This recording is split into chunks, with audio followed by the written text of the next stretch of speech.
Voici la vidéo explicative « Votre décompte de chauffage de Brunata Metrona de Münchner Wohnen ». Le décompte du chauffage et de l'eau chaude ainsi que l'aperçu correspondant de vos charges se trouvent dans votre courrier, directement après les explications relatives à votre décompte des charges, avec une lettre séparée de votre prestataire de mesure compétent. Veuillez noter que le décompte présenté ici n'est qu'un exemple. Votre décompte de Brunata Metrona peut être présenté différemment. Les explications de contenu sont cependant identiques. Veuillez d'abord vérifier à nouveau si toutes vos données, comme votre nom, votre adresse et la période d'occupation, sont correctement indiquées. Veuillez noter que l'adresse de la propriété peut différer de votre adresse personnelle. En bas de la première page, vous trouverez un aperçu de tous les bâtiments et maisons inclus dans cette propriété. Votre adresse y est également répertoriée. Si vous remarquez quelque chose, n'hésitez pas à contacter directement notre service clientèle au 089 877 662 5900. La période de facturation doit, selon la loi, toujours couvrir 12 mois. La période d'occupation peut varier selon que vous avez emménagé ou déménagé au cours de l'année.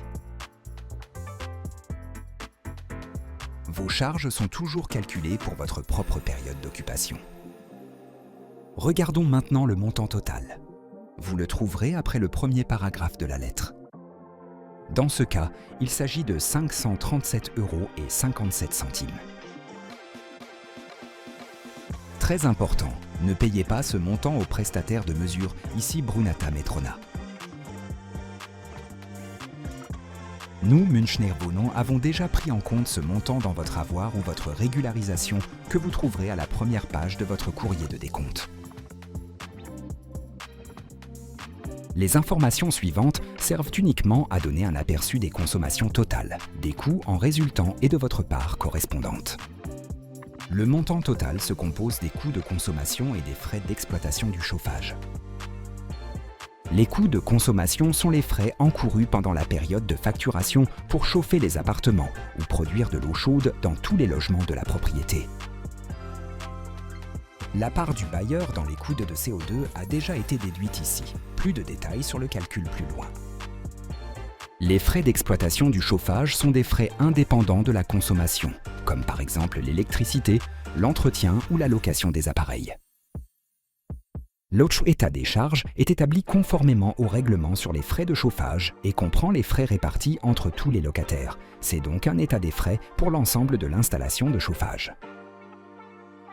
La rubrique « Répartition des frais » donne des informations sur le calcul et la répartition des frais de chauffage et d'eau chaude selon le règlement sur les frais de chauffage.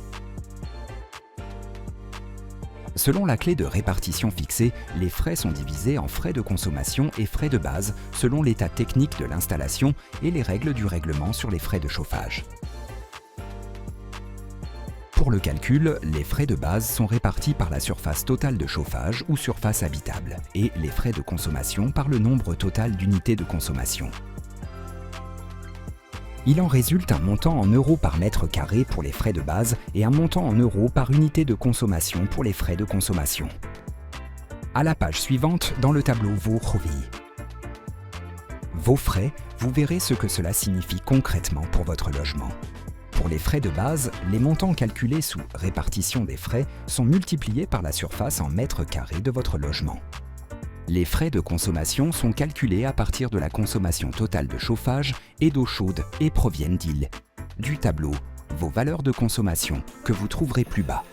Nous les multiplions par le prix par unité de consommation calculé dans le tableau Répartition des frais. Le tableau suivant, Prestations à domicile selon l'article 35A de la loi sur l'impôt sur le revenu, contient les montants que vous pouvez faire valoir dans votre déclaration fiscale. Le tableau Vos valeurs de consommation vous montre combien d'unités de consommation vous avez utilisées pendant la période de facturation. Vous pouvez également relever vos valeurs de consommation sur les appareils de votre logement et les comparer avec celles de votre décompte. Dans le tableau « Répartition des coûts de CO2 », vous trouverez les frais supportés conjointement par le locataire et le bailleur. Ils sont calculés à partir de la consommation de CO2 générée par la production d'énergie. La part du bailleur dans les coûts de CO2 a déjà été déduite des frais de chauffage totaux. Plus les émissions de CO2 par mètre carré de surface habitable et par an sont élevées, plus la part des frais est importante pour nous en tant que bailleurs. La page « Informations complémentaires du décompte » vous aide à évaluer votre consommation d'énergie pendant la période de facturation par rapport à la moyenne nationale et à la moyenne de la propriété. De plus, vous pouvez comparer ici votre consommation avec celle de l'année précédente.